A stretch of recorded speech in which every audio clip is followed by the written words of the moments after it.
नमस्कार दोस्तों, मैं कलावत केएल आपके सामने एक बार फिर प्रस्तुत हुआ हूँ आत्मरक्षा का विषय लेकर। आज का हमारा बिंदु है आत्मरक्षा क्या है और इसके कितने प्रकार होते हैं। आत्मरक्षा का अभिप्राय है किसी भी समय, किसी भी स्थान और किसी भी परिस्थिति में स्वयं की रक्षा करना। किसी भी समय चाहे सुबह का हो, चाहे शाम का, चाहे दिन का हो या रात का। स्थान कहीं का भी हो सकता है। आप किचन में हैं, आप लिविंग रूम में हैं, आप बस में हैं, आप एरोप्लेन में हैं, आप ट्रेन में हैं, आप जंगल में हैं, आप कोचिंग जा रहे हैं, आप शादी में हैं, आप पार्टी में हैं, आप समारोह में हैं, आप किसी भी स्थान पर हैं। परिस्थिति कैसी भी हो सकती है। ब्लैकमेलिंग हो सकती है, अपहरण हो सकती है, गैंगरेप हो सकती है, बलात्कार हो सकती है, छेड़छाड़ हो सकती है, आग से लड़ने की स्थिति हो सकती है, पानी में डूबने की परिस्थिति हो सकती है, या ऐसी कोई भी परिस्थिति,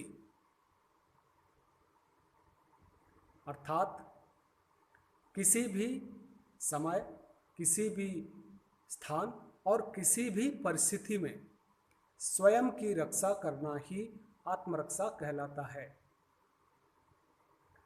आत्मरक्षा को हम दो भागों में विभाजित करते हैं।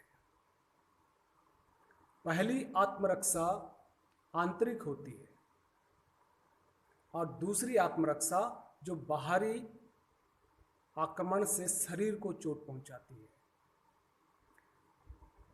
पिताजी ने डांट लगा दी, हमारे शरीर को कहीं चोट नहीं लगी, लेकिन लगी, हर्ट हुआ है, आंतरिक चोट लगी। माँ ने डांट दिया, भाई ने डांट दिया, टीचर ने डांट दिया। किसी भी प्रकार से जो आंतरिक चोट लगती है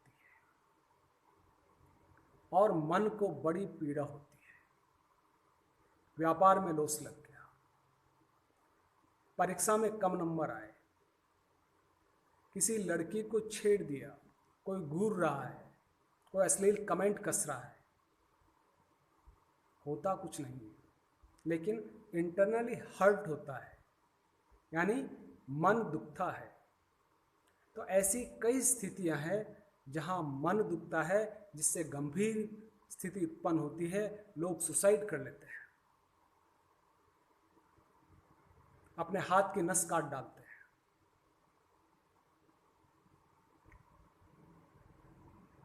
अवसाद में चले जाते हैं।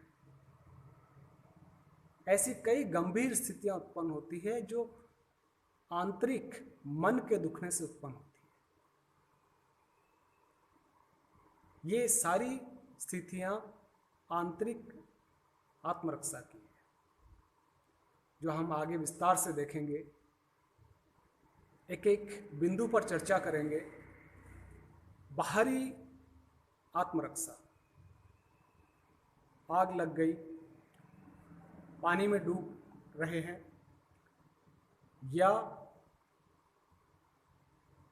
किसी ने चाकू दिखाया, पिस्टल दिखाई, हाथ तोड़ने की कोशिश की, गर्दन मरोड़ने की कोशिश की, एक्सीडेंट हुआ, गिर पड़े, चोट लगी, दुर्घटना हुई। तो ऐसी कई स्थितियां जो होती है, बाहर के आक्रमण से जो शरीर को चोट पहुंचाती है, वह बाहरी आत्मरक्षा है। आत्मरक्षा करना इसलिए अनिवार्य हो जाता है, चाहे वो आंतरिक हो चाहे बाहरी। हम हमेशा अपने शरीर को सुरक्षित रखना चाहते हैं। हमारा जो शैक्षणिक अध्ययन है, उसमें हम बचपन से यही स्थितियों पर प्रकाश डालते हुए हम अध्ययन करते हैं कि हम किस प्रकार अपने को सुरक्षित रखें। जैसे सब्जेक्ट ले लीजिए आप, लैंग्वेज को छोड़कर, वैसे तो भाषा भी एक तरह की सुरक्षा है। भाषा किस प्रकार की सुरक्षा है? हम किसी चौराहे पर खड़े हैं, हमें जाना है कोलकाता, और किसी ने हमें ऐसी भाषा में संकेत दिया कि हम बस पकड़ के दिल्ली चले गए, तो यह भी एक प्रकार की आत्मरक्षा है, भाषा को समझना। विज्ञान कहता है कि हमें किस प्रकार अपने शरीर को ढालना है। साइंस कहता है हमें किस प्रकार के केमिकल को कितनी मात्रा में अपने शरीर के अंदर डालना है। भूगोल कहता है कब रात का समय है, कितना बड़ा क्षेत्र है। चारों तरफ का वातावरण हमें एहसास दिलाता है कि हम अपने शरीर को किस तरह से सुरक्षित रख सकते हैं। हर विषय हमें कहीं न कहीं सुरक्षित रहने का संकेत देता है और हम उसे बड़े गौर से पढ़ते हैं। बचपन से हम आत्मरक्षा ही सीखते आए, लेकिन अब आत्मरक्षा सीखना इसलिए अनिवार्य हो गया है कि हमारे विषय के अंतर्गत कई ऐसी आत्मरक्षाएं शामिल नहीं हैं जो बाद में उत्पन्न होती है। तो इसका हम आगे विस्तार से वर्णन करेंगे। आज हमने जाना आत्मरक्षा क्या है और इसके कितने प्रकार हैं। आगे हम आंतरिक सुरक्षाएं किस प्रकार की जाती है, इसमें एक एक बिंदु पर चर्चा करेंगे एक बार फिर से। तो फिर मिलते हैं।